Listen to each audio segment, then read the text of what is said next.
everybody, welcome back to Chortlecast. I'm one of your hosts, Jake. I like to say welcome to Chortle Town, and I'm joined today by Steven, the Stream King, the Far Cry guy, and the man who likes face meat. What's up, buddy? I feel a great swell of pity for anyone who their first slice of content for us is the podcast. Was that? Just is the podcast in general. Because I feel like the podcast is for the fans, you know. It's for all of our chorties out there. But okay, chorties here, yeah. Chorties, yeah, that's our fans. But you know, for people who they're like, oh, a small channel that does a podcast. I'll they check like face in. meat. All right, I'll go watch some more Jacksepticeye.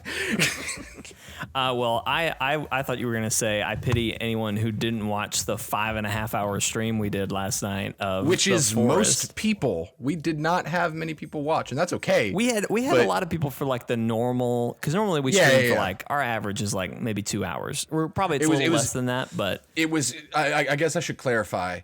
Normally, when we do streams on Saturday nights, it's like a large quantity of people, and it gradually like trickles off. But this one was like people came in pairs of two. It was strange. It was very different.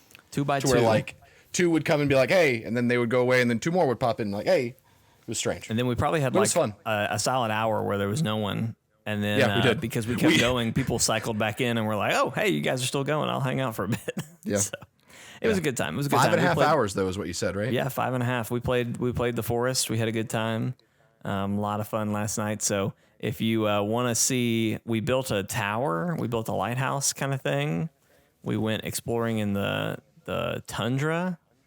I got spooked a lot. Like I got real scared very, very frequently in that. And it was kind of bad because Lialson's asleep and she's pregnant, and you don't wake a sleeping pregnant lady. You know what I mean? That's just bad. It's bad form. It is. Poor taste. Poor taste, indeed. Well, ladies and gentlemen, this is Chortlecast, the official podcast of Chortle Games. We talk about video games, TV shows, movies, anime, whatever the heck we want to talk about. We got a great show for you this week. Not a lot of news. Not a lot of video game news is happening. At least not video game news that isn't like politically charged. That like we just don't. We here on Chortle Games have the philosophy of like, you do you, be kind to others, and you know, rock and roll. All right, we'll all have a good time together. But that is our mission statement. That's written on the website. But we anyway, we didn't want to talk about that. We didn't want to bring everybody down talking about all this other politically charged stuff that's happening right now. But the one news story that I did want to bring to everyone's attention. And I think it's very important. It may be the most important discovery of 2021. I know we're like only in February, but you know, it could, you know, you never know what the year is going to bring, but I think this is pretty important. Scientists have discovered that pigs can play video games using their snouts. Now, Steven, I should have asked if you were sitting down before I just let you in on that news, but how do you take that? It's funny you say that. You didn't, and as soon as you said that, my legs immediately stopped working, and I fell over. My legs are broken. Gosh, are you okay? They're broken. Wow. They're broken. So let this be a warning to everyone. Make sure you're sitting down before you get news. Make sure you're sitting down before you get news. But anyway, so all jokes, I don't know. That is a real life article that showed up on IGN this week, and I feel like that just is the perfect illustration of what gaming news has been this week. So if we missed something, let us know in the comments. Remind us. We'll fill it out. Obviously, there's been some like release dates. Like Brody was telling me today, we finally got a release date for season 2 of Demon Slayer, which is an anime that I'm a huge fan of. Ooh, excuse me, I'm a huge fan of. And I know a lot of other people are too. So that is apparently the release date says 2021. We're hoping like summer 2021. But then we also got that My Hero Academia, March 27th, I think was the date for that. That sounds familiar. Hey, are you going to address what we're playing? Because I've been sitting here as my cat. I am. I'm so sorry. Well, here. Let me do that. It's first person, so I can't really show that I'm a cat. By popular demand, we have we started doing this thing a while back where for the podcast, Steven and I would just play different games, and we're not really we're not gonna address it all the time. So like it's not, if you're an audio listener, you're not missing out a ton. But our viewers, our subs, what did you call them? The chortles? The chorties. The chorties. Our chorties were like, I put it to a vote for them, and a lot of you guys came back with feedback of like, yeah, I think I prefer just seeing the 2 gameplays, so because it's a little bit more entertaining to watch, blah blah blah. So we have now, until someone tells us otherwise or we decide otherwise, we will always be playing a game while we do Chortlecast. So today I am playing Super Mario 3D World. Which I will be talking about, or I guess plus Bowser's Fury. That's an important note to add in there, the Switch version of the game.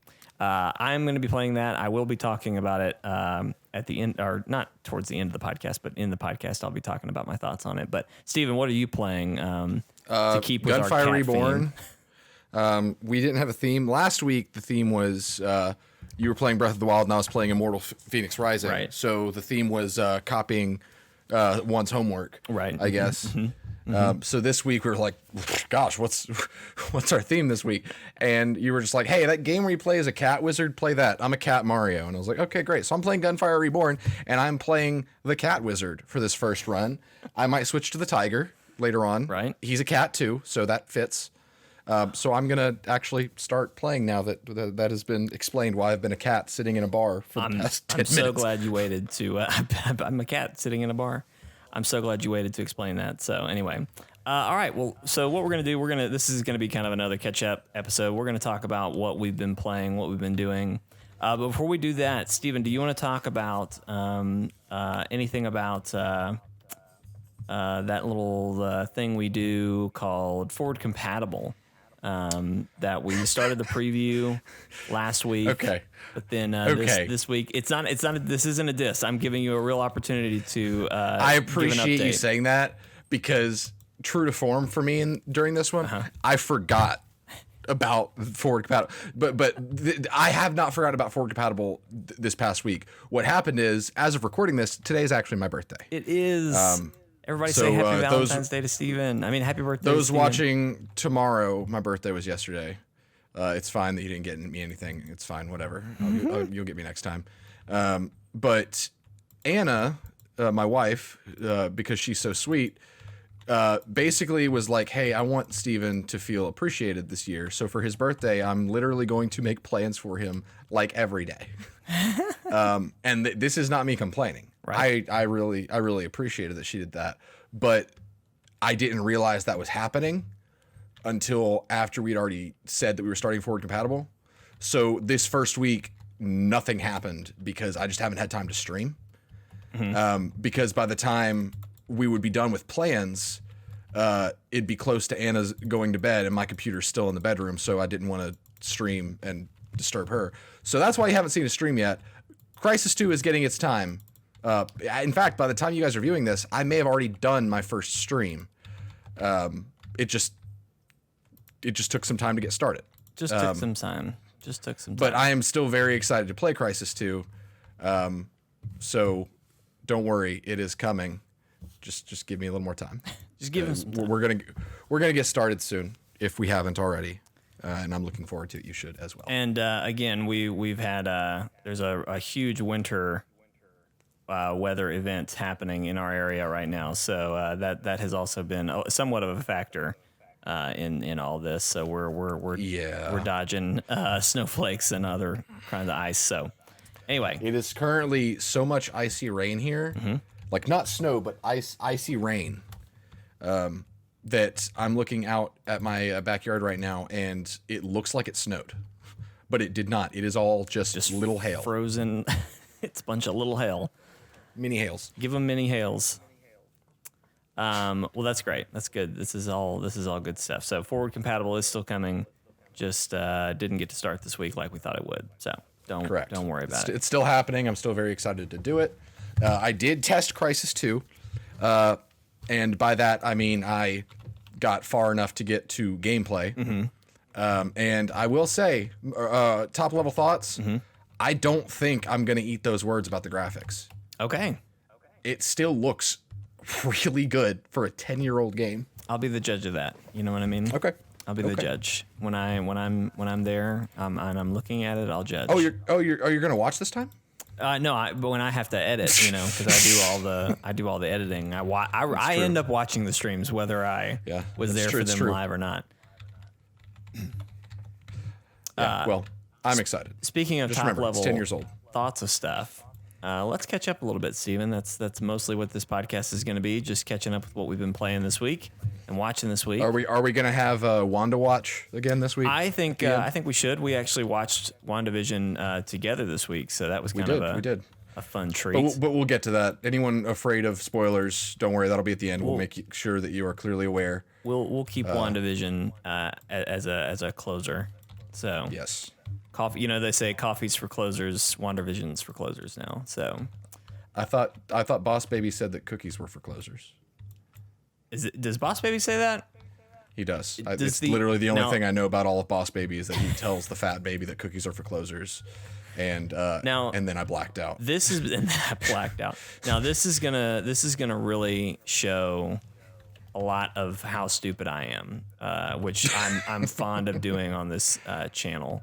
But the guy who voices Boss Baby, correct me if I'm wrong, but he's the same guy who does actually say the coffee's for closers line, correct? It's Alec Baldwin. I'm pretty sure. Someone please in the comments right now roast my butt if that's not the case. And I don't know any Alec Baldwin content because he's kind of terrible. I don't want to get into it. I didn't know this, but okay. He's just. I'm just not a fan. I don't know anything he's from other than 30 Rock, and this is probably where I don't like Alec Baldwin from, because I basically don't like anyone that was involved in that show except for Jack McBrayer, because you literally can't say a bad thing about the man. He's just so nice. That's Felix Jr. for the uninitiated. But yeah, I don't know what he says. I don't know why I really don't hate Alec Baldwin that much. I just don't like Alec Baldwin. There you go. Well, you made it sound like there was some huge controversy around him, so I was like, oh. Well, really, a lot of it is that I associate things like Saturday Night Live. We're not going to get political here, but Saturday Night Live took a severe dip in quality once they started relying a lot on their Donald Trump shtick. And so it just became overly political. And so I guess I blame Alec Baldwin for that, because he's the guy they use for Trump. But makes sense. Okay. Well, anyway, that was a huge tangent we just took there. It was. How do you guys feel about Alec Baldwin? Let us know in the comments, because that's what this is all about. What was I gonna say? Okay, I was getting to let's catch up on what we've been playing. I'll start, and I'll just talk about Mario 3D World because I am playing that, and I was very excited about it. Some background. This game, Brody, who of course I started the channel with. This was the game that he and I played. We played a lot of it, rather, because we were roommates at the time this came out. And so I have a strong association of the Wii U generation. Like this game, and a lot of the games from the Wii U generation, I associate with playing with Brody late nights in our apartment. But this was one of the ones that we had a great time with. Brody and I beat the game. I guess we beat the main game. But then the game just keeps going. Like there's all these space levels that happen at the end, and so we put in tons of time, tons of hours into this game. And as I play it now, it is just as good as it was back then. And I'm so glad online is a thing with this game, because I can't wait. I need to get Brody, and we need to get together and try and play some. Well, I really enjoyed what we played when we streamed on Friday, because I have been trying to find a game that me and Anna can play together. And y'all played some Mario games together. We played the one that was Super Mario U remaster, or whatever, the one that the most recent 2D Mario game that's not Mario Maker. Right. And then it was like, oh, I totally forgot that Mario games are actually really tough. Requires but a lot of good platforming. It does. 3D World seems like it's a little bit better, except, and we mentioned this on stream, it gets so chaotic with 4 players. Oh my gosh, yes. It gets chaotic with 2 players, it's depending on how much chaos you want. Right. But Brody and I think that give each other all kinds of grief. I think that with we would fight 2, over who got the first poll, like who was at the poll first, and like if there was no greater pleasure than beating the other person to the final flag poll, beating them there so bad that they don't even make it to the flagpole. That was like the greatest diss of all time. So you're the reason I don't like Mario Party. It is your fault entirely. I'm sorry. You're one of them. It's fine. But anyway, it's good. Well, if you get it, let me know, because I will play online with you for sure. I feel like I really like the idea of it. And it seemed really, really fun. But it's just one of those that, like, I'll have to see if if I'm able to justify it's $60. To me, I think it is. To me, and this is the other thing. I can't really comment much on the Bowser's Fury mode, which is the new thing they added.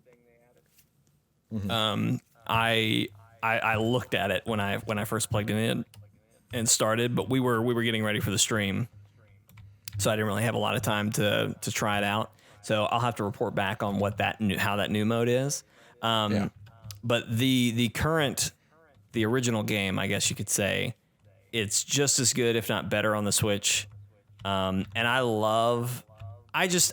what has been an interesting thing about the Switch to me, the Switch to me, and them bringing so many Wii U games in, is like, what a library the Wii U had. You know what I mean? Like, there were so many bangers on the Wii U, true. and no one tried it because it was on the Wii U.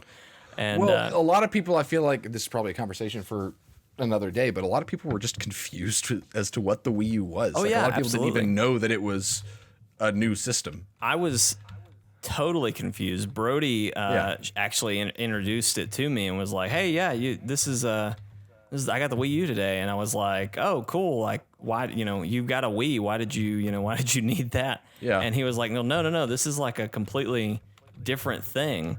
And I and I'm sure lots of other people just didn't get that, didn't understand that. Yeah. This is its own thing. But anyway, and I feel like that kind of rings true for most Nintendo systems. Is once you look at the library that they had, objectively, without the associated console, you kind of realize that when it comes to first party games, Nintendo libraries, like, per system, are usually pretty stacked. right.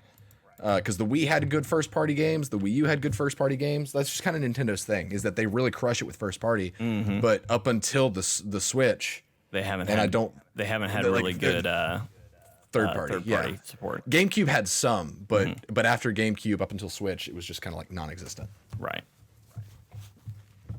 Absolutely. Well, I'm playing it. I'm really enjoying it. Again, it is everything I wanted out of a remake, basically, of an already great Mario game. I'm excited to play more of it. Excited to see how far I can go with it on its own. But anyway, Right. Steven, you want an intermission here? Talk about a game you've been playing. What games did I say I was playing? I don't know. And really, I can't remember what you had said originally. So there's a few. I can remember all the games you suggested that you could play during this podcast, but I've completely forgotten. Oh, what were those games? They were all roguelites. That's all I really remember. So,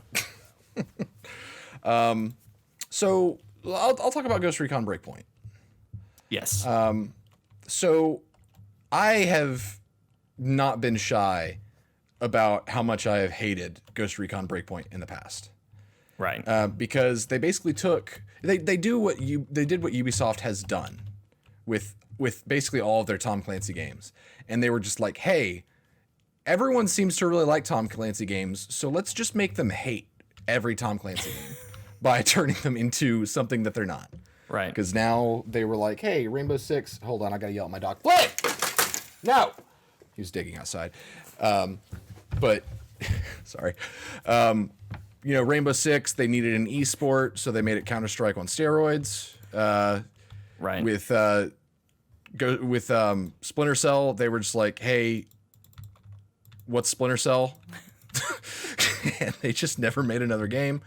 Ghost Recon, though, has always been like my favorite, I think, of all the Tom Clancy IPs. Mm-hmm. And they turned it into a looter shooter with Breakpoint. And it was like, they had already kind of redefined it with Wildlands by making it an open world Grand Theft Auto style shooter that was like Grand Theft Auto, but with more tactical, I guess. Right. Good Lord, I suck as the cat wizard. But with Breakpoint, they made it a looter shooter. They added all these class mechanics. For every good idea that they had, they ruined it with an equally, if not worse, so bad idea. I think is kind of what I said initially. Mm-hmm. But they've been supporting it over time, thankfully. And they've been adding new content, like they did a crossover with Rainbow Six Siege to where you can actually get some of the operators as your teammates. Oh, that's cool. They did a Splinter Cell crossover where you can work with Sam Fisher.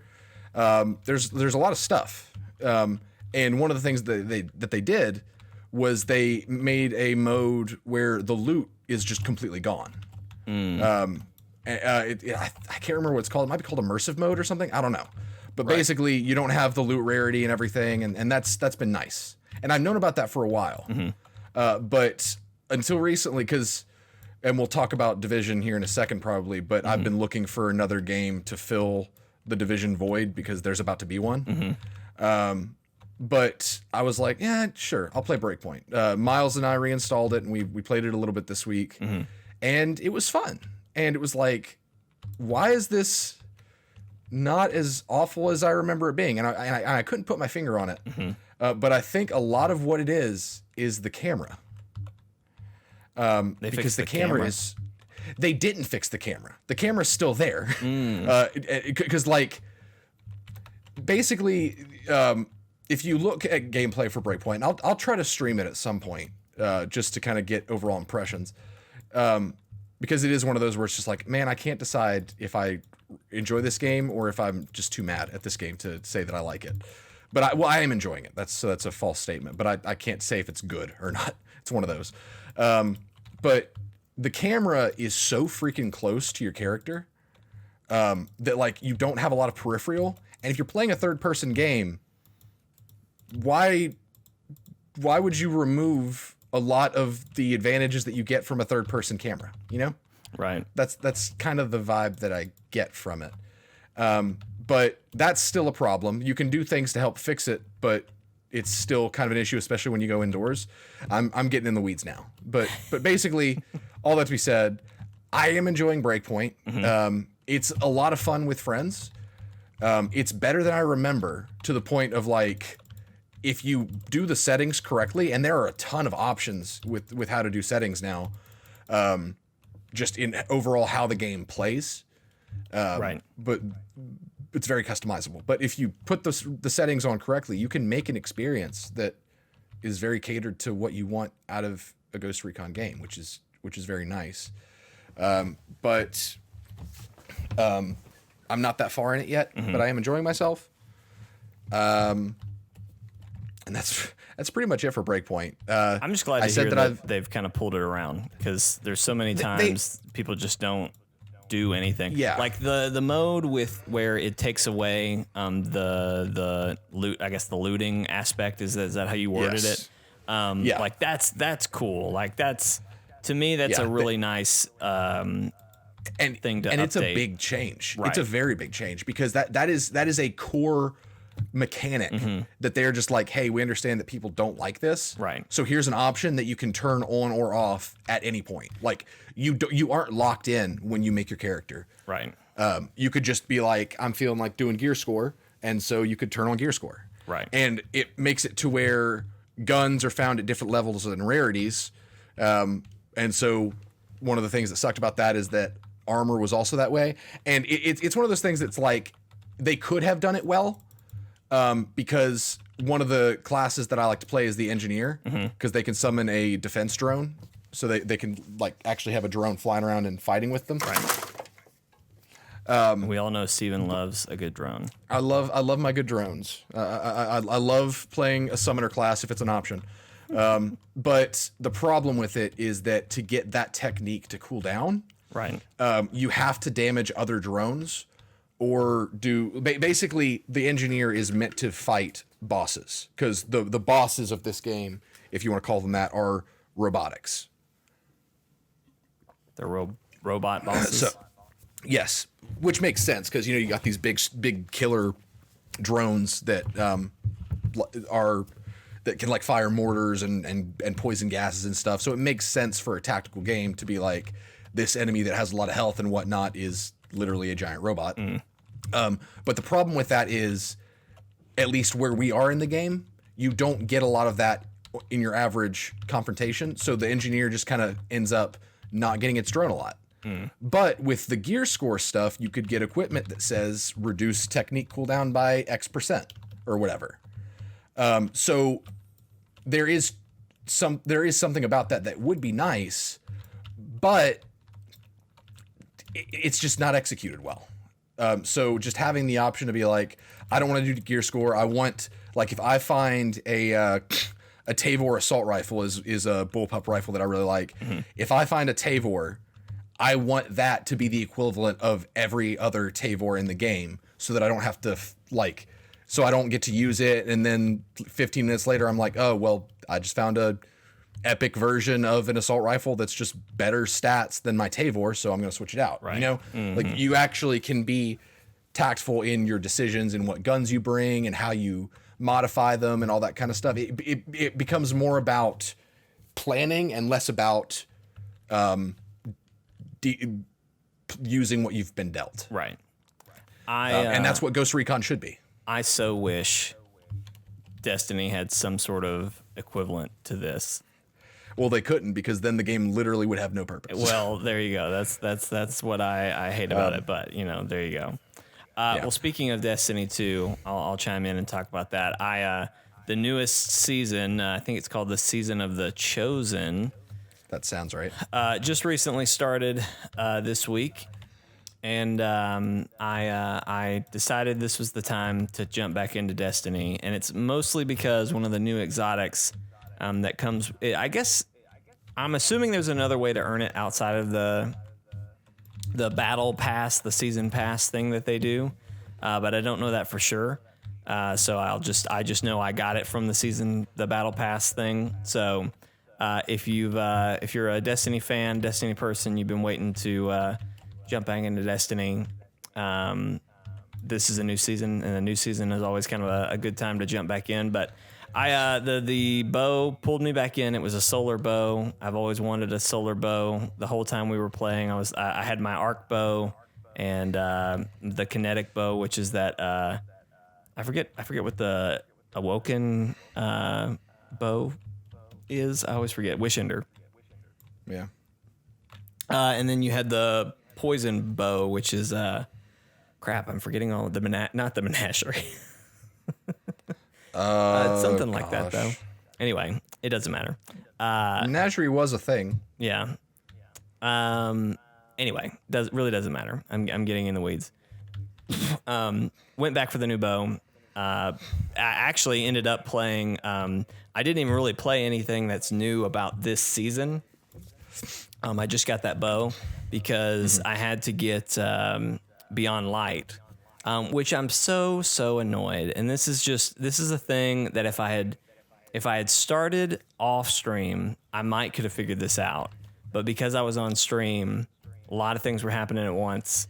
So I kind of got dealt a bad hand. But I pre-ordered Beyond Light way back when when they first announced it. Because at the time, we were still pretty into Destiny. I mean, we were playing it pretty frequently. Maybe not like super frequently, but we were playing it every now and then. I at least was. It was around. It was around.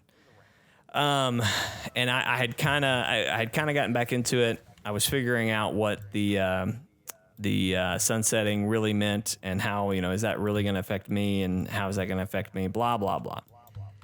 Pre-ordered it. And I know, Steven, for a fact that I pre-ordered it because I have all the pre-order bonuses that you're supposed to get from completing it. I have those. They were in my inventory when we were streaming.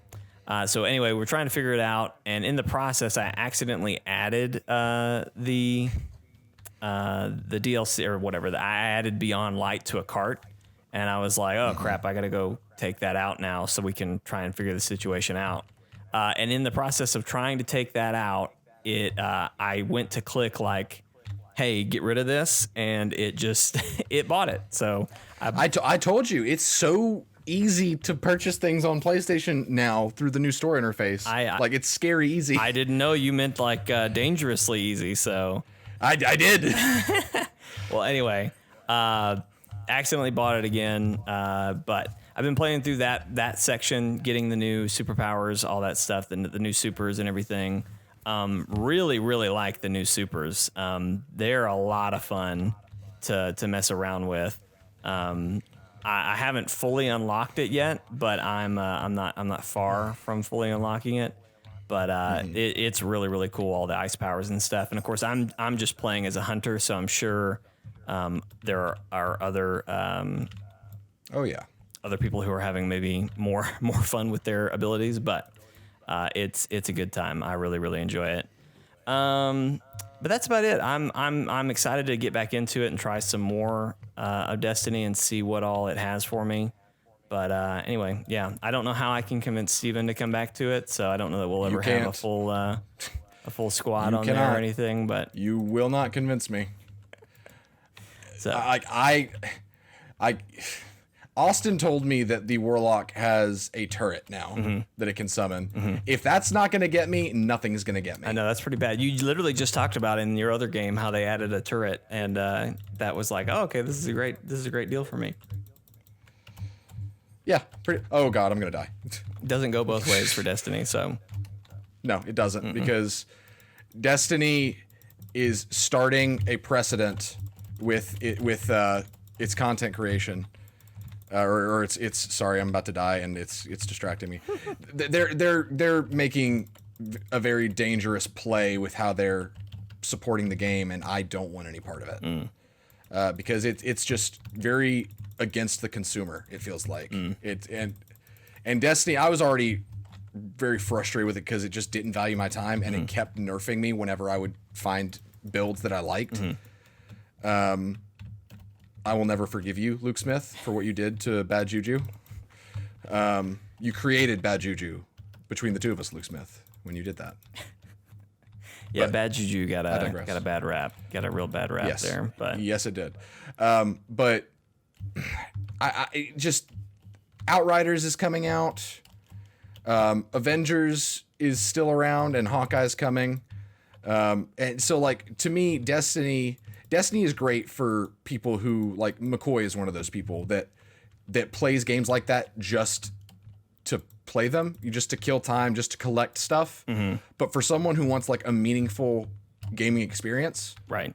Like me, like I want to feel like why play Destiny over something like Division that has more defined and unique play styles. When, you know, because Destiny's got the better consistent loot game, right? Easily. That's why Destiny still exists to the extent that it does, because it has that part of the service title down. But that part of a service title does not interest me if there's no purpose outside of getting the stuff. I think for me, what pulls me into Destiny is the bow. Well, the bow is what keeps me coming back, right? But I really think what I enjoy the most about it is the story. I really and the world. Though I really like the world and the world building that they're doing. And I honestly, I almost prefer to play Destiny solo, because I can really pay attention to what is happening, right, and what's going on. But honest question, and this isn't me trying to be like, ha, I got you, or anything like that. But is the story even going anywhere? Because there's some interesting stuff happening with Uldren right now. Uldren has, obviously the guy who killed Cade, that douchebag prince who killed Cade. That awoken douchebag prince. Yeah, there you go, that guy. Most famous line I've ever said on this channel, apparently. Absolutely. You'll die by that phrase. It's my claim to fame. There you go. Still waiting for the fame. There's some stuff happening with him. So he killed Cade and then disappeared for, we killed him.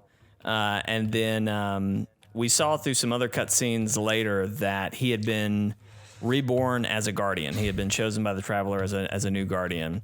And I didn't fully understand this at the time, but how it's supposed to work is when a guardian dies, right, they lose all their memories. The only reason I say supposed to because I die all the time in that game, and I still remember every mistake I've ever made. It's when a guardian is chosen, like when they are resurrected from their pre-guardian state. Right. They don't have their memories prior. So becoming a guardian is basically being reborn. Gotcha. So if I was to, I understand. Okay. Anyway, none of this. We're getting sidetracked here. Anyway, we didn't hear from Ode. Like nothing came of that development that he had been chosen. Nothing really came of that. Obviously, the way Hunter Vanguard works is the person who killed the one before them kind of takes on the dare to be the next Vanguard. That's how it works with the Hunter Vanguard, or at least that's my understanding of how it works. It was the person.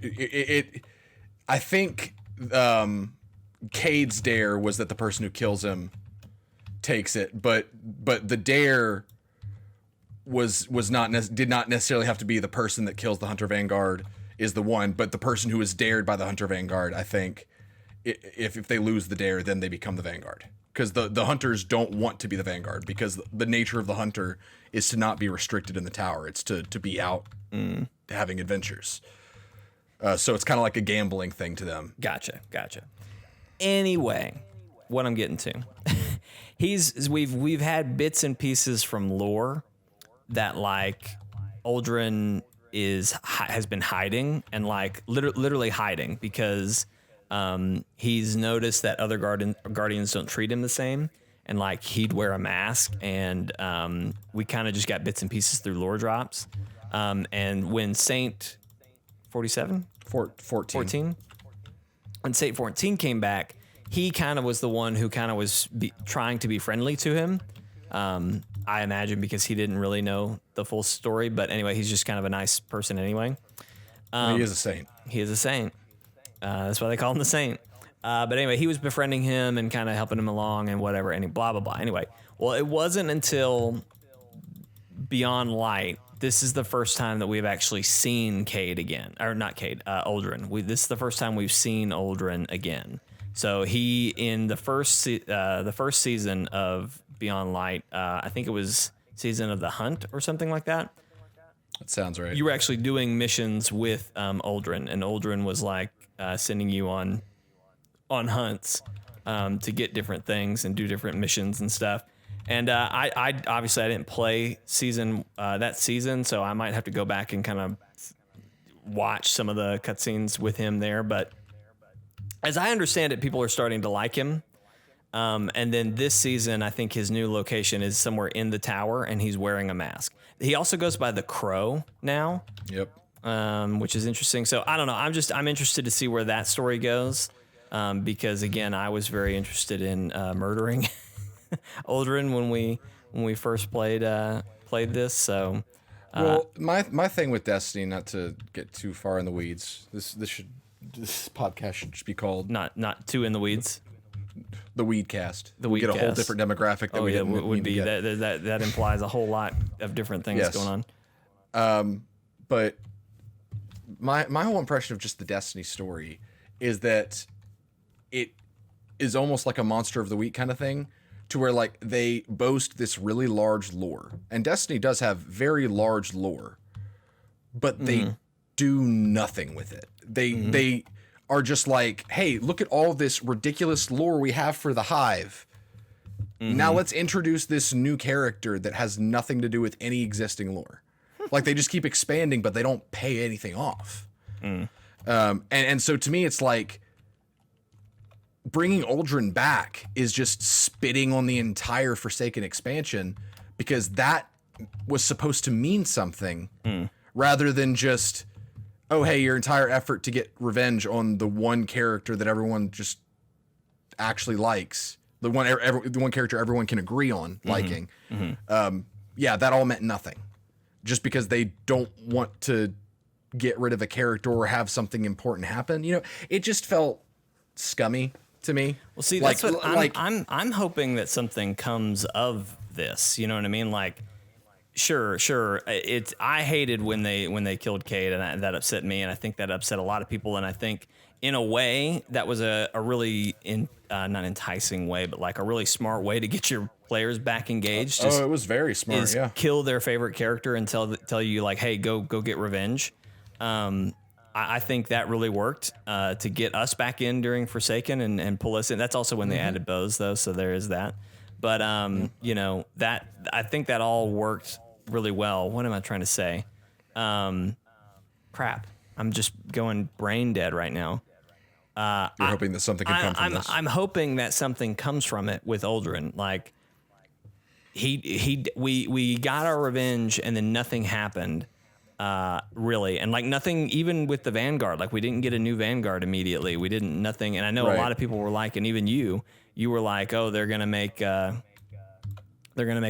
the new Vanguard now, and you know, oh, I'm gonna hate that, whatever. And I was in the same place, but then nothing happened with it. Like we didn't go anywhere with it.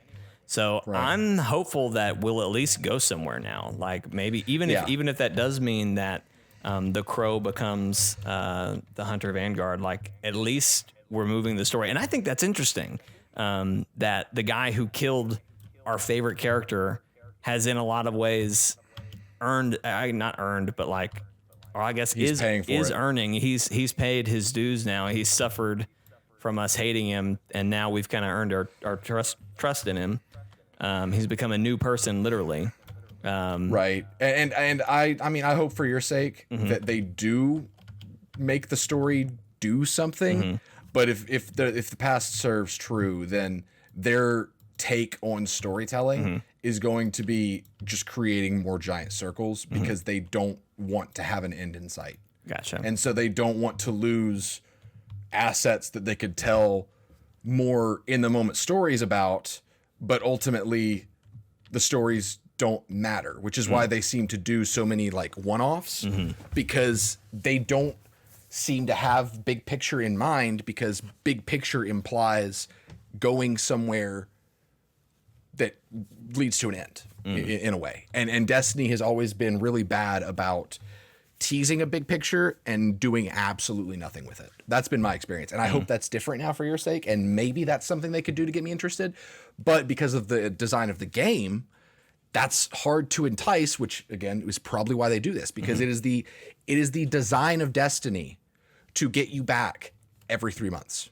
And so if they do like a serialized plot, one that says this is where we're headed, stay tuned in this next season to find out where we're going next, then that loses a lot of people who hop in and out of the game. And so to them, it is kind of detrimental to their model to do continual storytelling, which is why I liked the model of Avengers and still do, or at least the model that they're talking about, is because it is all point A to Z.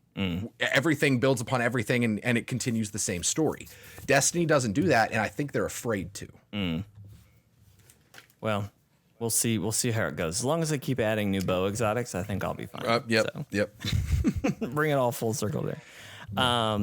What other things you want to talk about that you've been playing, Steven? I'll finish. I remembered that I was going to bring up something about Breakpoint before I went into the division. Something that they also did about Breakpoint that apparently is still going on. I forgot about this because it was in like maybe October that they started doing this, and sometime around there. And that's the last time I tried it. But they're doing a friend pass system where if you being me, like I own Breakpoint. Yes. If any of my friends regardless of ownership of Breakpoint, if they download the trial, which gives you like 2 hours to play the game, as long as they join my Fire team, they can play the entire game without ever buying it. Wow. Yeah. So, I thought that was really that is pretty interesting, cool. But it's super cool. So Austin, I got him to download Breakpoint, and we're going to see if it works. Jeremy re-downloaded it. But I thought that was kind of cool that, like, if I'm remembering it correctly, because they're still advertising it, but I can literally just be like, I need a 4-man squad. Hey, go download this trial that's free, and we'll just play the entire game. So that's been something that's been helping me get back into it, is that I could basically be like, hey, person, you have absolutely no excuse. You have no excuse. You just get a trial, and I can take you through the whole thing. That is pretty cool. Is that like an unlimited thing? Like, does that just get me one play session with you that we could play through the whole game, or no? It's unlimited. Like, so the way it works is the trial unlocks the game to you for 2 hours. Right. But if I join your team, that time doesn't move if you're in my party. Interesting. Yeah. So it's basically, you have the game as long as you just play it with me. That's awesome. And the thing that I am trying to figure out is because this may be the catch, but I don't remember if it's unlimited friend passes or if I only get to pick 3 people. Right. And that, like, those are the people that have the friend pass. Because I know if that's the case, Jeremy has one, but I don't know if I've given another one to anyone else. But that would be the big catch, I guess. But I don't know if that is the case. Yeah, that would make a lot of sense if they did it that way. Or I was gonna say too, if they joined you, played like, let's just say an hour with you, and then had to go somewhere, and then they were playing on their own after you had to leave, and then that took up their 2 hours on accident somehow. So it wouldn't last through that. Yeah, but anyway. I don't know if, like, what if somebody does play with me and then goes to play by themselves? If they use their 2 hours, I don't know if that means that their friend pass is now closed or what. I don't know how that works. Either that way, would be a bit harsh. Either way, that's really cool that they did that. And it was were willing to do that. A surprising solution for no one playing this game. But I think it was a super solid idea, and I mean, I'm trying to get people to play it with me, and that is, like I said, a very good reason. But like I was alluding to, I have been looking for a game to kind of fill the Division void.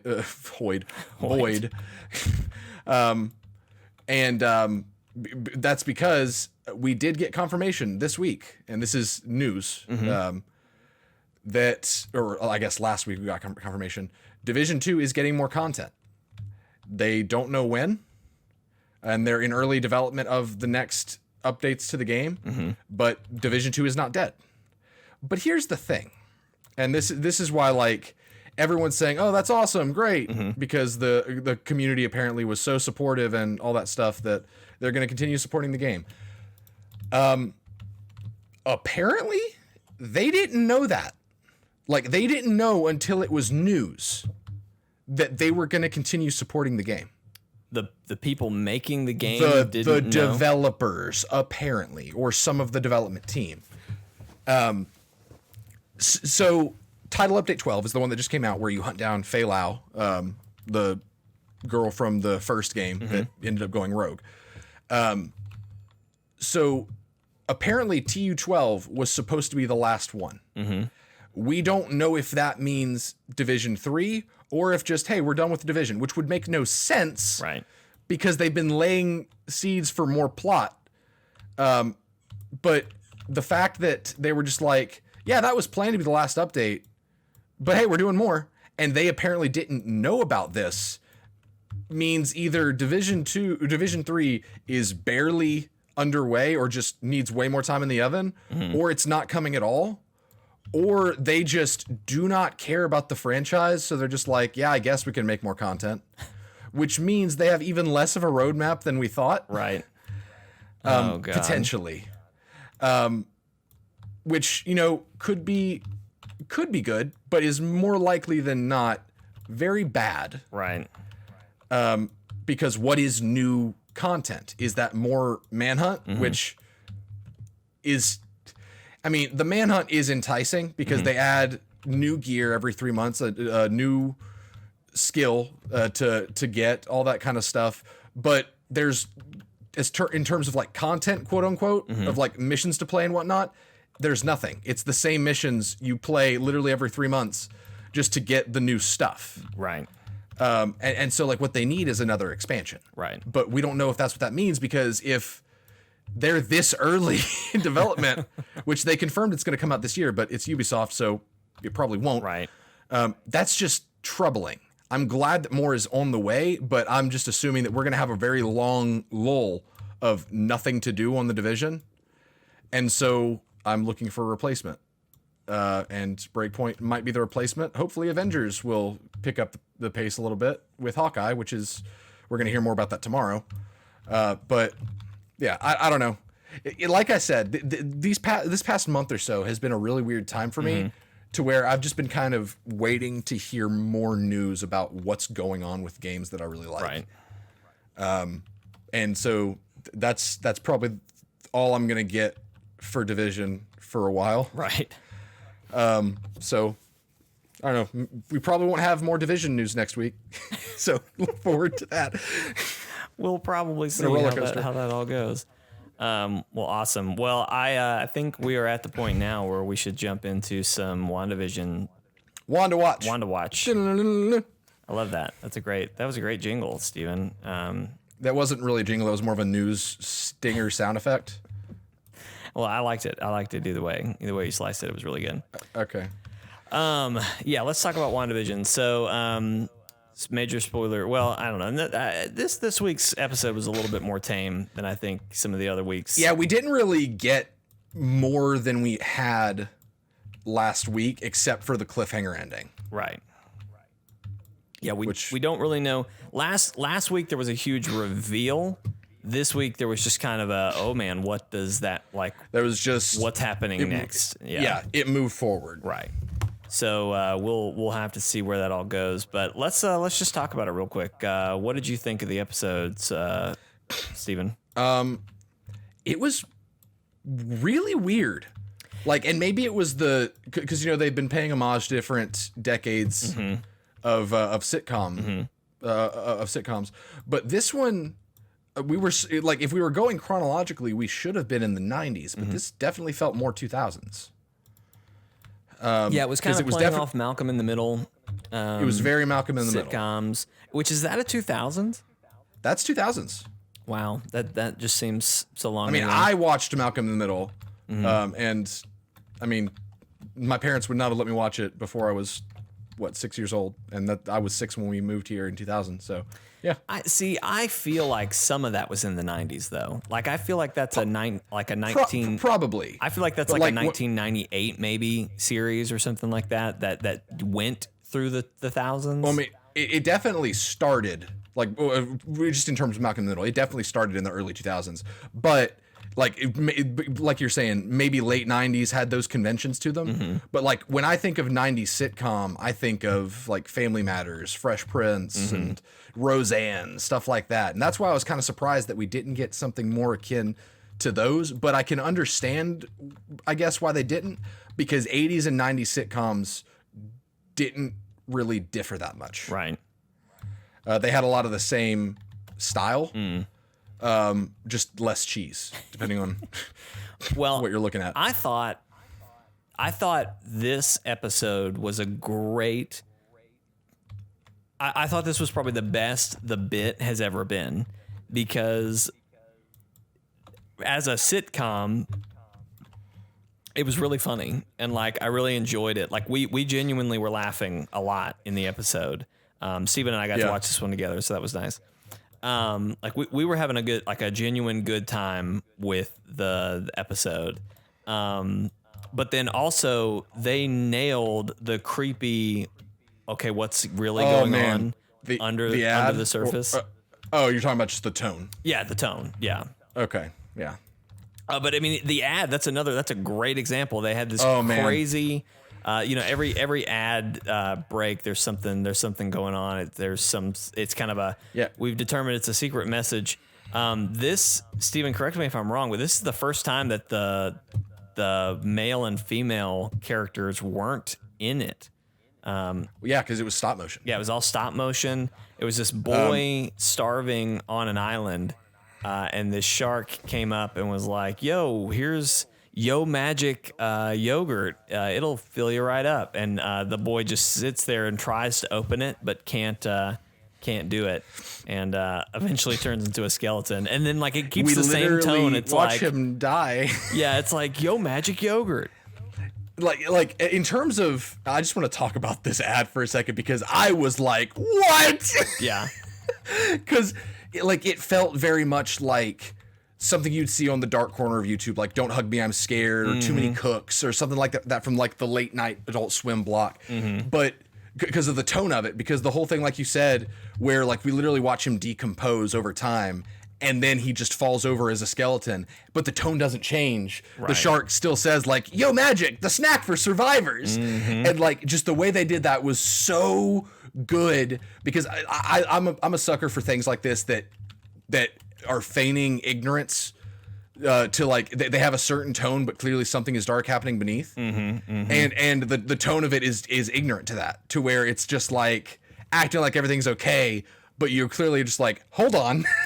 Things are not okay. And I thought this was so good because it was so creepy the way it did that, because you're watching this kid try to open up this yogurt lid and he can't, and he literally just dies. And what we talked about last week, or at least my theory for what the ads represent, is that they are all Wanda's trauma being replayed through ads.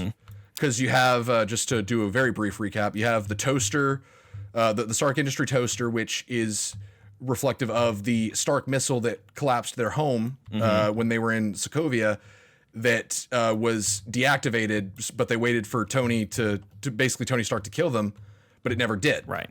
Because the toaster is kind of like a bomb, it looks and sounds kind of like a bomb. And then the Strucker watches could have been that Strucker was observing them before he was the took scientist them in. who kind of turned them into what they are.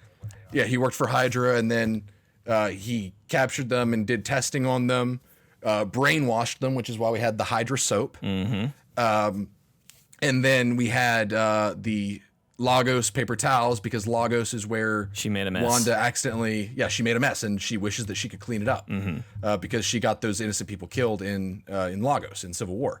Right. So this one, it was kind of a question mark, and I thought about it more, and I looked up a little bit of what people were thinking, and my conclusion is that I think that it could be alluding to Wanda and how she's constantly been kept kind of on an island, because she was kept in captivity by Hydra. She was kept hidden away at the Avengers' home in Civil War before she joined up with Cap. She was literally put on an island prison, the Raft, at the end of Civil War. And the whole thought that I had was she knew that she had the power to just get away.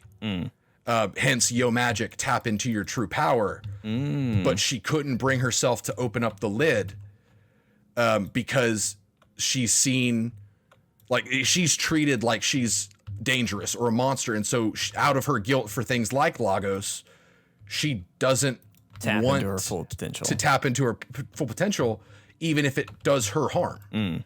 So I don't think it's literally saying that Wanda has died or anything like that, but it's the whole idea of she is suffering herself because she's afraid of tapping into her own power to save herself. And which could allude to what's happening now, is that she's finally opened the lid. That's interesting. I like that theory. See, I do like the full connected, everything's connected kind of view of the of those ads, but the more I see they're my favorite part of the entire series, honestly. I hope we do get some more clarity on what is happening there, because and in some ways I don't, because there's a lot of room for interpretation on all of those.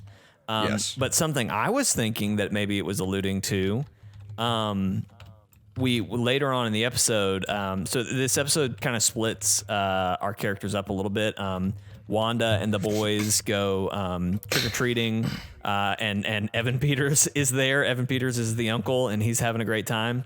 And we'll come back to him. But Vision splits off and kind of is basically exploring, trying to find the edge of Westview.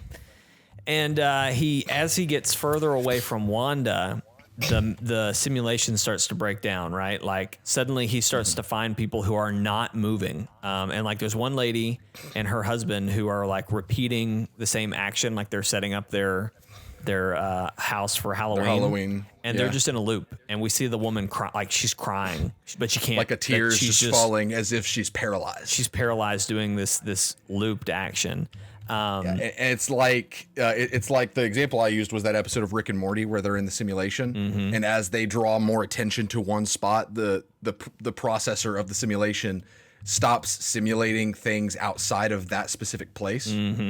So Wanda is exerting so much to make things happen where she is that the further away from her reach, she can't process it as much. So if no one's there, why avert power to make something happening there when there's no one to see it? Right. There's no one to see it. So anyway, people aren't moving. I think that's what that commercial was about, was that boy is just like the people who are trapped on the fringes. They can't move.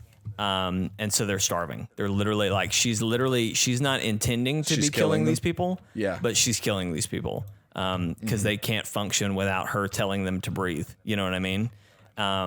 Which I'm really curious. And this is another thing. Last episode, Vision was like, Wanda, have you noticed there are no kids in this neighborhood?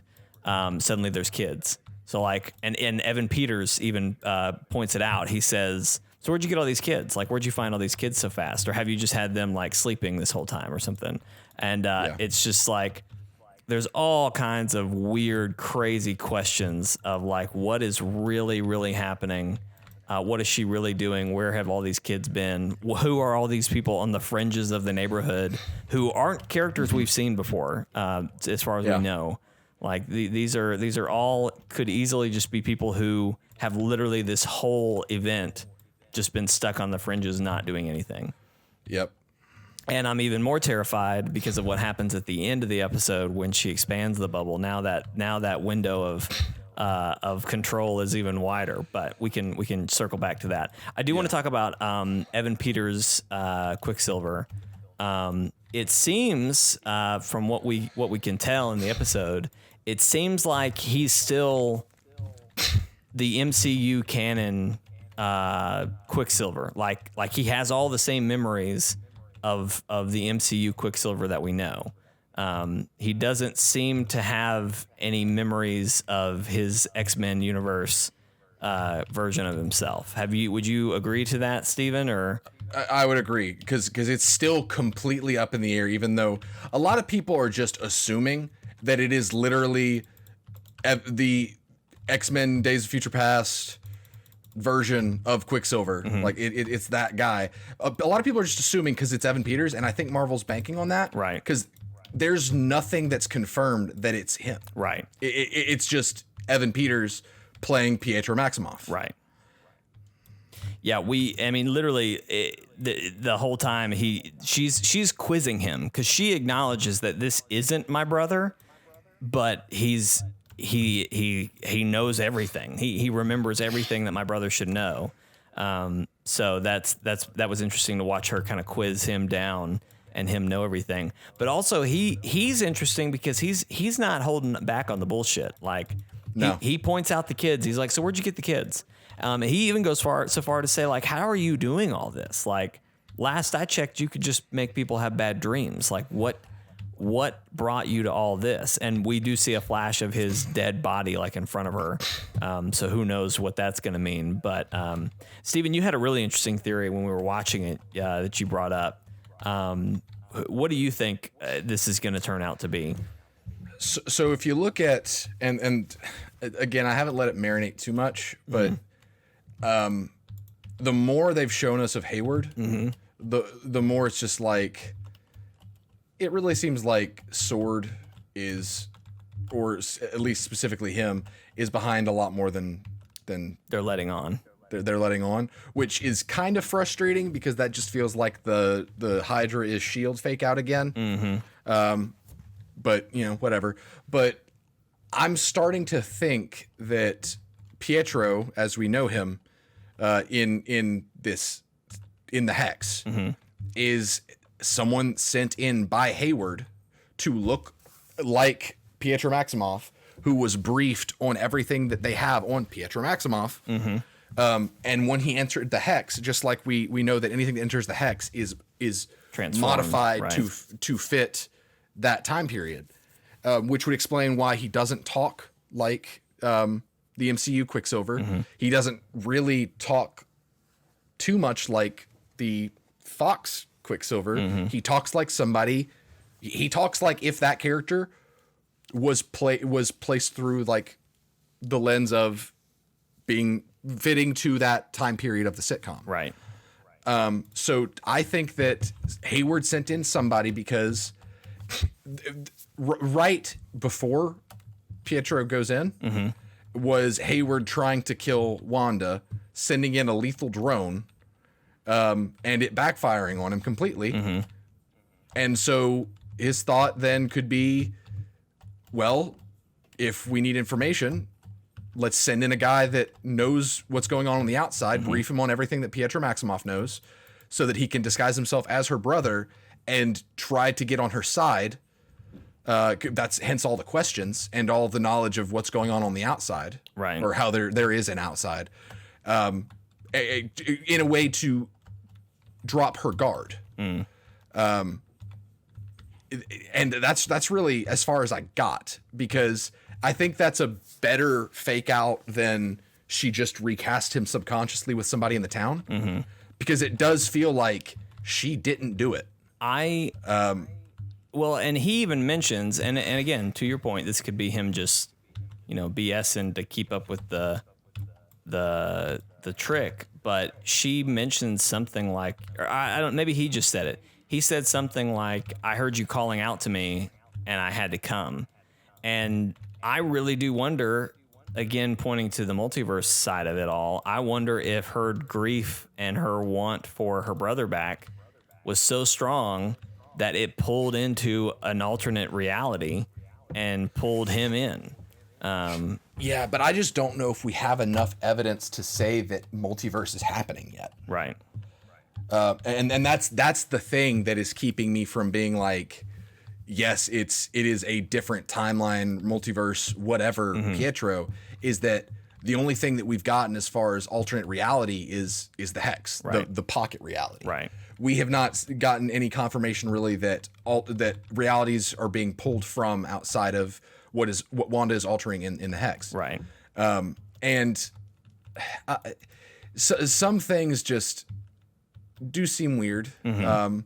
Like something that just came to mind, the whole cutaway of them being dressed up for Halloween.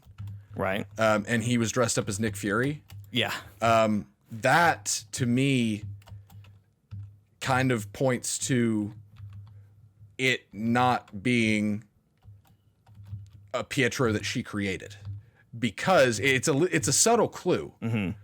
But as far as, or at least it feels like a subtle clue, maybe it was just a visual gag. Pietro hated S.H.I.E.L.D. Right. He was very against S.H.I.E.L.D. To the point when the helicarrier comes to save them while fighting Ultron, he says, "This is S.H.I.E.L.D. That's not so bad." That was his first impression of what S.H.I.E.L.D. actually was.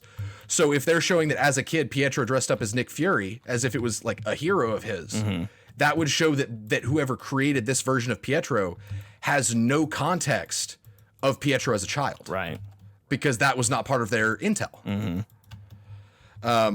And again, I doubt that's actually the case. It was more of just like a visual gag. Right. But that was just something that came to mind while we were talking.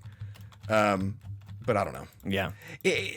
I need more before they're just like, Yeah, it's different reality. Yeah. I think we need much more before we just go to there. And when I say we need more, I mean, like, if the show is just like, oh yeah, I pulled you from a different reality, and that's like our step into that. Right. That's way too sudden. That's way too much of a pull the rug out. And I think it's also too straightforward. Right. And by that I mean it's not necessarily Occam's razor. Right. But like it's definitely I should hope that different timeline multiverse crap is not Occam's razor. But it does seem to be what everyone's jumping to. And like I said, I think that's what Marvel was banking on, is that there's a lot of smoke and mirrors happening right now with Pietro as a plot point. Mm-hmm. I don't think it's as big of a deal or as complex as a lot of people want it to be. Right. So yeah, the boys got powers. That's very cool. I did think it was funny that I don't know if it was Billy or Tommy, that he thought Quicksilver was so cool that he he kind of took on his powers. But I'm really curious to see where their characters land when all this is done. But I really I've kind of grown fond of them. Like, I don't want them to just disappear after all this is over. Yeah. But it seems like they're going to have to. Right. Because, I mean, Vision tried to leave in this episode, and he was literally falling apart. Like, I kind of thought he would just die again. But he was, like, ripping apart. It almost looked like the Cataclysm. Not the Cataclysm. What do they call it? The Decimation. The Decimation. The Blip. We're not calling it the Blip. I refuse. It's stupid. It looked a lot like the Decimation again, which I thought was really strange. I wasn't expecting it to look like that. So I literally thought his robot body would just fall flat and they'd scoop him up. But she expanded the wall to save him. So an interesting thought that I just had, because you and I watched a theory video right after we watched the episode, and something that was mentioned was Hayward being behind everything. Right. Possibly being Nightmare or Mephisto, which is a very interesting concept. But when you look at Hayward, like if I was to explore the thought of Hayward is behind all of it, like using this as a testing ground for some reason, like just him being the director of Sword, sentient weapon, whatever, observation, reconnaissance division, whatever they're called. If this all truly was, get somebody who can bend reality, whatever, to see if you can control literally them. create, literally create a sentient weapon factory through a reality warper. I had a thought where it was like, well, that wouldn't make sense because of how he reacted when the hex expanded. But then I realized, wait, they didn't help Vision, right? Even though he is allegedly one of their assets. What if the reason they hesitated was because he wanted to see what happens when something leaves the pocket that's not supposed to? Because then he could see if weapons are created within the hex, can they leave the hex? And it doesn't look like they can. Right. That would make sense to me as to like why they were tracking Vision or why he didn't help when he was very clearly dying, all that stuff. Because I don't know, for him being allegedly a Sword asset, you would think that they would have tried to. They would care a little bit more about trying to save him. And so it almost seems like, at least for Hayward's motivation, he does not care about reacquiring Vision, even though it's alluding to that being his primary motivation. Just thought that was interesting. Yeah, that is interesting. I did not think about that at all. So I don't know. I still kind of am in the camp that he's going to be somebody like Nightmare or somebody who is pulling the strings. But you kind of, like you said, that would be Hydra in S.H.I.E.L.D. all over again. It would be Hydra 2.0. Yeah. Yeah. And they'll probably do that because Marvel tends to reuse the same kind of stuff, but they could do it well. I just, if they do that point, I just don't think they will do it well. Right. Which is why I'm so iffy on the show. Like, obviously, I'm enjoying the journey. Mm-hmm. I'm enjoying the show very much. But it's one of those things where it's like, so much of this needs to pay off well that, like, you could so easily ruin this with any episode. Like, my worry with Agnes, for example, was that with this episode, we knew that she was going to talk to Vision and mention the Avengers. Like, oh, you're with the Avengers. Can you save us? That whole thing. Right. I've been worried that this episode was going to reveal her as a complete red herring. Right. To where it was just like, Agnes is actually nothing. She's just another person. Which I don't think they did that. I think it was something more akin to maybe Agnes truly being a witch or somebody that is fully aware of what's going on, but she may have gotten wrapped up in this at some point because she didn't know Wanda would be this powerful or something. I don't know, but she definitely doesn't seem to be just another person. Right. And I was very curious about that whole interaction between her and Vision. Number one, Vision truly does not remember what his life was before any of this, which it struck me interesting when he said that comment of like, who's an Avenger? I was like, what do you mean who's an Avenger? You're an Avenger. Like, I was genuinely kind of confused when he first said that. So I'm really curious to see where that's going to go when it's all said and done. Like, is he going to reclaim any of these memories? We don't know, or is it even Vision? It could, and I've thought for a while that she's reanimating his corpse, but I think we got confirmation this episode that that's not what's happening. Right. Because we saw the same Death Vision, but not Vision. It was Quicksilver. Right. We saw her seeing his corpse, and to me that points to her not that the illusion is fading momentarily and she's seeing things for what they truly are, but that she is imposing her trauma onto the reality. So I don't think she's reanimating Vision because, I mean, if you look at when she breaks into Sword, and maybe you could prove me wrong here, but every single time I've seen the scene of like Wanda breaking into Sword and getting Vision's corpse, I don't see Vision's corpse. It's in pieces. Right. To me, it's like, how do we know that's really Vision's corpse? Because I don't think there was another sentient robot's corpse there. I think she stole the corpse one way or the other. The question is she reanimating that corpse, or has she just created her own version of him to suit her needs? I don't know. That's all a big question. But I do think that, again, a whole Hayward manipulating the situation thing, I do think that she was going in there to keep them from making him into a weapon, because obviously if Sword is dissecting Vision, which it seems weird that they got access to Vision to begin with, right? Because that's Stark property. Well, Tony was dead, so he kind of was going to leave. But you would have thought that in his will, if he thought enough to give the high school teenager glasses that can literally overtake the world, you'd think that he would not misplace a death robot for the third time. Right. Well, I don't know. I feel like some of that if it's the third time, then yeah, maybe. I feel like some of that could be that people didn't follow the wishes. You know what I mean? Like, right. Which again is the whole idea of. I think that we're the direction we're supposed to be looking in now is that Hayward was trying to make Vision into a weapon. Wanda didn't want him to, and the reason that she did, like, the reason that a lot of this is happening is because, one, Wanda wanted to escape from everything, but also she's in a way protecting Vision, maybe. I think that was a big part of it. Yeah. Yeah, and then the whole thing of Pietro going in when he did, and this could be Hayward's whole thought process. He seemed to know that Vision was going to go to the edge, because we know that they've been watching.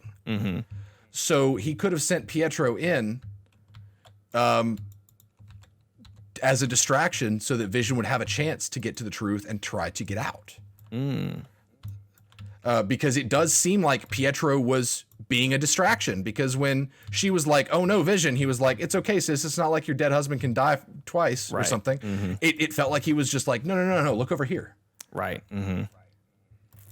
So what do you think are going to be the implications? Obviously, this is kind of the cliffhanger at the end, but what do you think is going to be the implications of her expanding the bubble? And obviously, a lot of the sword people got sucked in. I mean, I think everyone but Hayward and his small team, and then our good buddy Wong and Wu.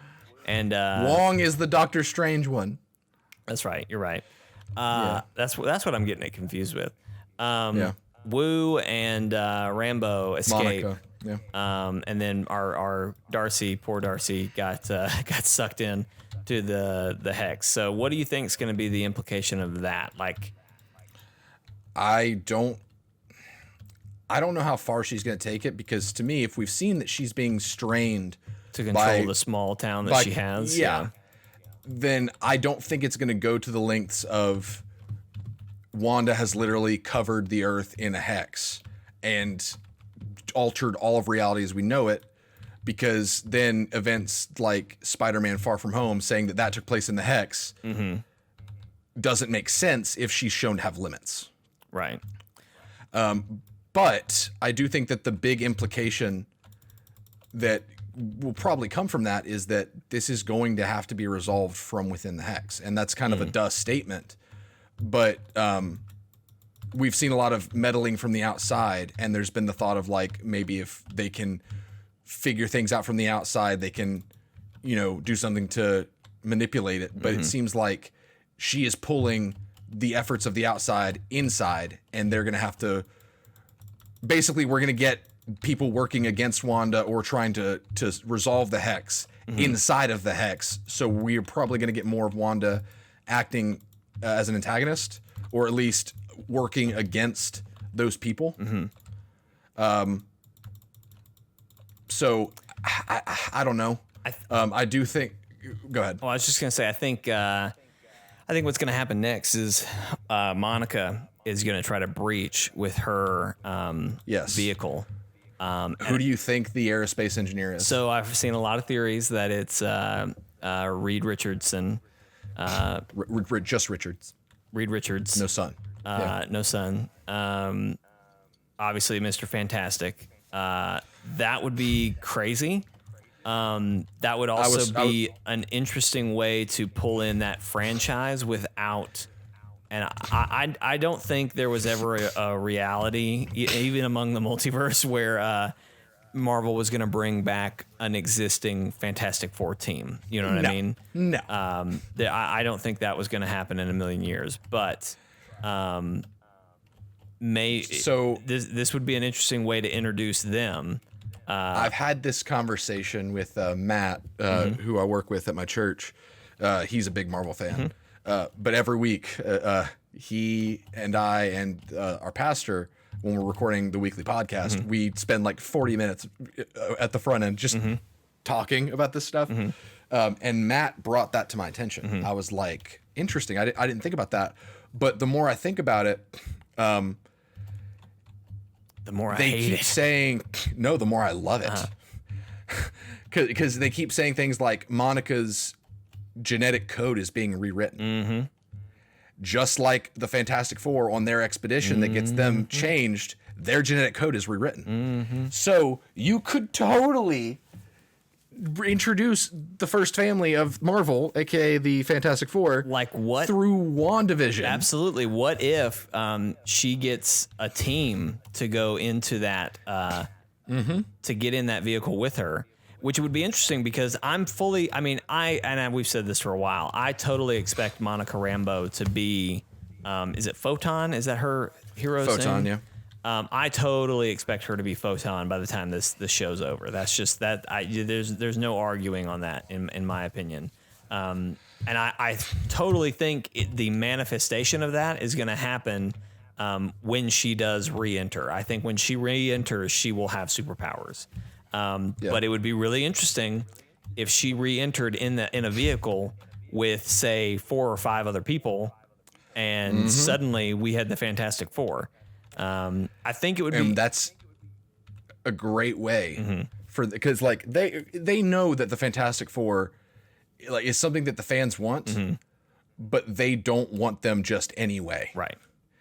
And so for them to be like, if we drop Fantastic Four, kind of like they did with Spider-Man in Civil War, drop them in there outside of a standalone, so there's low risk, you get the chance to see what works well about them, what needs to change.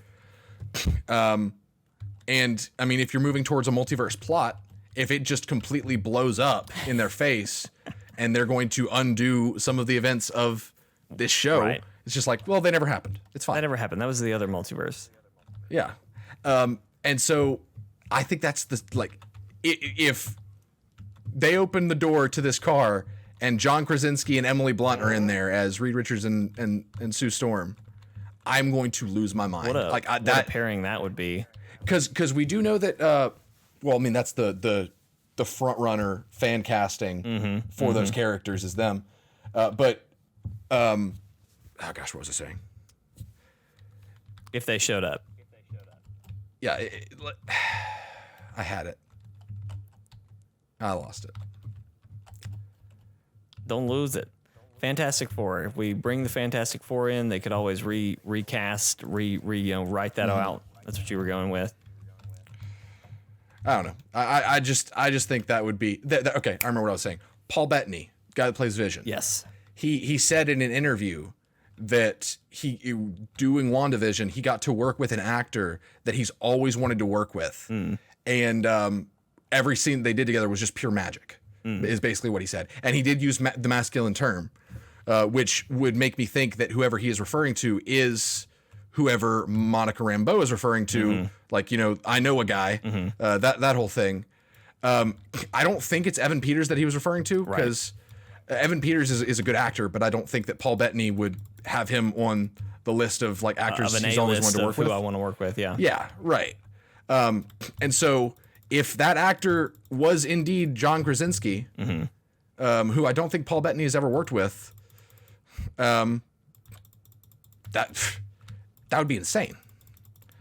That would be really cool. We do know that there's probably a big twist coming, like a big character cameo of some kind, whether it's through who the actor is or through the character.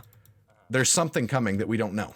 And that's exciting. I'm surprised a little bit to hear that you are like, if they introduce them here in this show, you'd be okay with that.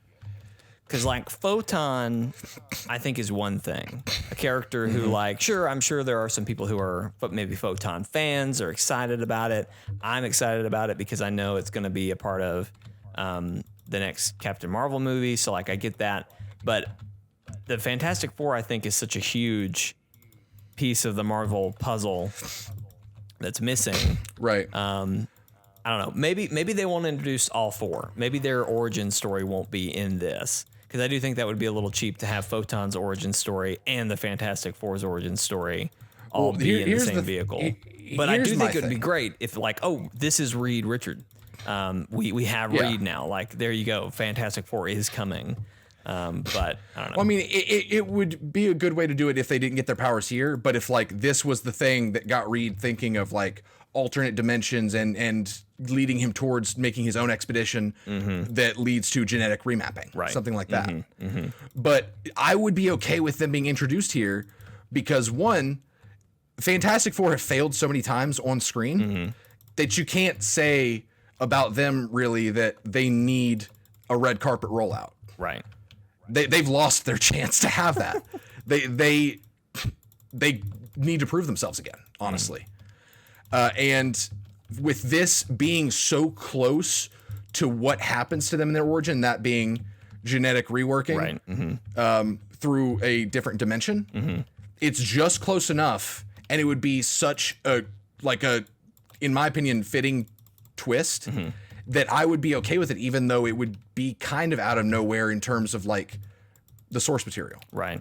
But we've been kind of getting clues that allude to Reed Richards being around through things like in Far From Home, which again, this would kind of line up at the end of Far From Home when Michelle and Peter are swinging around on webs, you see behind him where Stark Tower used to be, it says like 1, 2, 3, and 4, or it says 1, 2, and 3, and it says phases on it or something. And then when it says 1, 2, and 3, it says we can't wait to show you what's next. So it doesn't show the number 4, but we all know Phase 4 is coming. Phase 4, Fantastic Four, and it's been like the Fantastic Four have the Baxter Building. So what if the people who bought Stark Tower were the Fantastic Four, or at least Reed Richards? And we've been getting those subtle hints of he's headed there to do his research. And if this took place before Far From Home and his genes were already remapped, or he knew that that could happen, he would set up shop somewhere to continue his research or to get in the crime fighting business. So the timeline makes sense. Absolutely. Well, okay. I'm glad. I think that could work, and I guess you're right. They do have to kind of earn re-earn their place a little bit, kind of earn back some of that respect. So, well, I'm excited. That would be really, really cool if they didn't end up doing that. But I'm trying to ground my expectations. As long as they do something that's like that I didn't see coming, that isn't just super lame. Like if they open the door and it's like Darcy's boyfriend from Thor 2, like just the most minor, insignificant of characters, right. I'm gonna be pretty pissed. Like, don't dangle the carrot and then reveal to me that it's actually cardboard. Right. No one likes cardboard carrots. No one likes cardboard carrots. Hey everybody, thanks for watching this episode of Chortle Cast. We do hope you've enjoyed it, watching these two cats run around. If you did, there's a couple things you can do to help us out. Number one, if you're on YouTube, you're already at chortlegames.com. You got to watch the two cats run around on either screen. You can like this video, share it with friends, leave a comment, all that good stuff. You can also watch the podcast on Facebook. That's at Chortle Games on Facebook, where you can, of course, follow the page, subscribe, comment. Or I guess you can't subscribe, but you can comment, share with your friends, all that good stuff. And then if you're an audio listener, you're listening through Apple Podcasts, we appreciate you. We would love it if you could leave us a review. That really helps people find the podcast and get to listen to us ramble and talk about all the things we love in video games, movies, and Marvel. You can also follow us on Twitter, and which is at Chortle Games on Twitter, and then on Twitch, which is twitch.tv/Chortle_games. Of course, we live stream throughout the week on those channels, as well as YouTube, Facebook. We do all that. And then we have a Discord that you can get to in the description of this video or podcast. And you can jump in there, chat with us. We let you guys vote on a lot of different things. Like we vote sometimes if we don't know what game we want to play, we'll put a couple options in and let you guys pick what you want to see. Obviously, we talked about at the beginning of the show. We let you guys pick. You guys voted to have this be the format for the podcast of we just are playing a game while we talk, and you see the game playing. So lots of fun stuff over there. And then we just hang out. We just hang out and talk. We've got a couple games like Destiny and Division. We have like channels for those so you can just talk and hang out in those. We have a meme channel, all that fun stuff. So go hang out with us there. As I mentioned, we live stream throughout the week. We do live streams usually on Thursday, Friday, or Saturday. So we are actually, I guess I'll just go ahead. Well, I know I'll save this. We're working on something that's coming down the pipe that we're going to be working on this weekend. So Steven, we're going to stick to the normal schedule. Of course, Steven is doing forward compatible, so be ready for anything at any time. So follow us and subscribe in all those places to see if he pops up a stream for Crisis 2. But also this week, Tuesday, is when, of course, we're hearing more about Hawkeye from Avengers. So if that could mean, hey, he's out today, or Thursday, or wait 2 more weeks, or never. No, but so if he, for some reason, it's like, hey, Hawkeye, we're here to talk about Hawkeye. Why talk about him when you can go play as him? Like, if that happens, we will probably do our Thursday stream will probably be Tuesday to meet with that. But anyway, otherwise, expect to see us Thursday night, Friday night, and Saturday night playing games and doing stuff. I'm sure we'll see a lot of Crisis from Steven, so be sure to look forward to that. But anyway, that is going to be it for today's podcast. Thank you guys for listening. Thank you for tuning in. Be sure to check us out in the live streams this week, and we'll see you next time. Bye. Bye. Meow.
Bye.